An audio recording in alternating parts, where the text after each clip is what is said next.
நாளை புனித மெக்காவிற்கு செல்ல உள்ளார் தாவேக தலைவர் விஜய். தாவேக தலைவர் விஜய் தேர்தலுக்கு முன்னதாக ஆன்மீக பயணத்தில் ஈடுபட்டுள்ளார். நேற்றைய தினம் திருச்செந்தூர் முருகர் கோவிலில் சுவாமி தரிசனம் செய்த விஜய் இன்று மகாராஷ்டிராவில் உள்ள புகழ்பெற்ற சீரடி சாய்பாபா கோவிலுக்கு செல்கிறார். இதனைத் தொடர்ந்து புனித மெக்காவிற்கு விஜய் செல்ல உள்ளதாக தகவல் பரவி வருகின்றன. மத நல்லிணக்கத்தை வலியுறுத்தும் வகையில் அனைத்து புனித தலங்களுக்கும் அவர் செல்ல விரும்புவதாக கூறப்படுகிறது.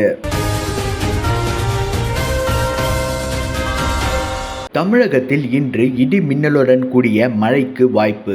தமிழகத்தில் கோடை வெயில் வாட்டி வதைக்கும் நிலையில் கடந்த சில நாட்களாக ஒரு சில மாவட்டங்களில் லேசானது முதல் மிதமான மழை பெய்து வருகிறது. அந்த வகையில் இன்று மேற்கு தொடர்ச்சி மலையோரம் அமைந்துள்ள மாவட்டங்களில் மழைக்கு வாய்ப்பிருப்பதாக சென்னை வானிலை ஆய்வு மையம் தெரிவித்துள்ளது. மேலும் தென் தமிழக கடலோர மாவட்டங்கள் மற்றும் டெல்டா மாவட்டங்களின் கடலோர பகுதியில் இடி மின்னலுடன் கூடிய லேசானது முதல் மிதமான மழைக்கு வாய்ப்பு என கணித்துள்ளனர். பிரபல பாடகிக்கு பாலியல் தொல்லை, சென்னையில் இருந்து தப்பி ஓட்டம். பிரபல பாடகி ஸ்வாகதா கிருஷ்ணன் சென்னையில் உள்ள ஒரு முன்னணி இசையமைப்பாளர் ஸ்டுடியோவில் தனக்கு நேர்ந்த கொடூரமான பாலியல் அத்துமீறல் குறித்து கூறியுள்ளார். அந்த இசையமைப்பாளர் ஸ்டுடியோவில் ரகசிய கேமரா வைத்து பெண்களை வீடியோ எடுப்பதாகவும் தனது செயலுக்கு ஆன்மீக போர்வை போற்றி நியாயப்படுத்துவதாகவும் அவர் குற்றம் சாட்டியுள்ளார். இத்தகைய அத்துமீறல்களில் இருந்து தப்பிக்கவே தான் ரிஷிகேஷுக்கு குடியேறியதாக அவர் கண்ணீருடன் தெரிவித்துள்ளார்.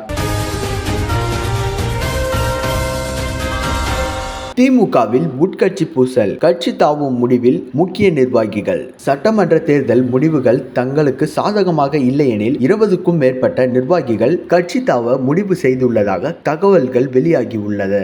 அதிருப்தியில் உள்ள அமைச்சர் மனோ தங்கராஜ் ஆதவ் அர்ஜுனாவுடன் பேச்சுவார்த்தையில் ஈடுபட்டுள்ளதாகவும் மேலும் சில சட்டமன்ற உறுப்பினர்கள் அதிருப்தியில் இருப்பதாகவும் கூறப்படுகின்றது. இது திமுக தலைமைக்கு தற்பொழுது பெரும் நெருக்கடியை ஏற்படுத்தியுள்ளது.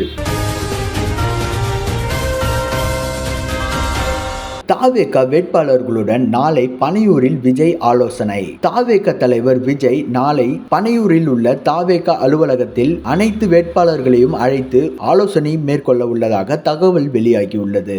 இந்த ஆலோசனையில் வாக்கு எண்ணிக்கை போது எவ்வாறு செயல்பட வேண்டும், எவ்வளவு கவனமுடன் இருக்க வேண்டும், கடைபிடிக்க வேண்டியவை உள்ளிட்டவை குறித்து விஜய் அவர்களுக்கு வழிகாட்டுதல் வழங்க உள்ளதாக கூறப்படுகிறது.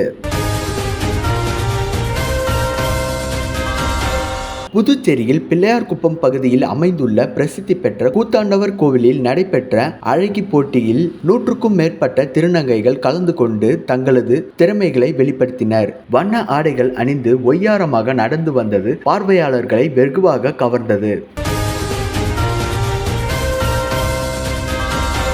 புதுச்சேரியில் உழைப்பாளர் தினமான மே 1ஆம் தேதி உழவர் சந்தை இயங்காது என தெரிவிக்கப்பட்டுள்ளது. புதுச்சேரியில் மக்கள் அதிகம் கூடும் இடமான அண்ணா சதுக்கம் அருகே உள்ள உழவர் சந்தை இயங்கி வருகிறது. உழவர்களிடமிருந்து நேரடியாக பெறப்பட்ட காய்கறிகள், பழ வகைகள் விற்பனை செய்யப்படுவதால் காலை முதல் மாலை வரை பொதுமக்கள் தங்களுக்கு தேவையான அனைத்து காய்கறிகள் மற்றும் பழ வகைகளை வாங்கி வருகின்றனர். இந்த நிலையில் உழைப்பாளர் தினமான மே 1ஆம் தேதி உழவர் சந்தை இயங்காது என அறிவிக்கப்பட்டுள்ளது.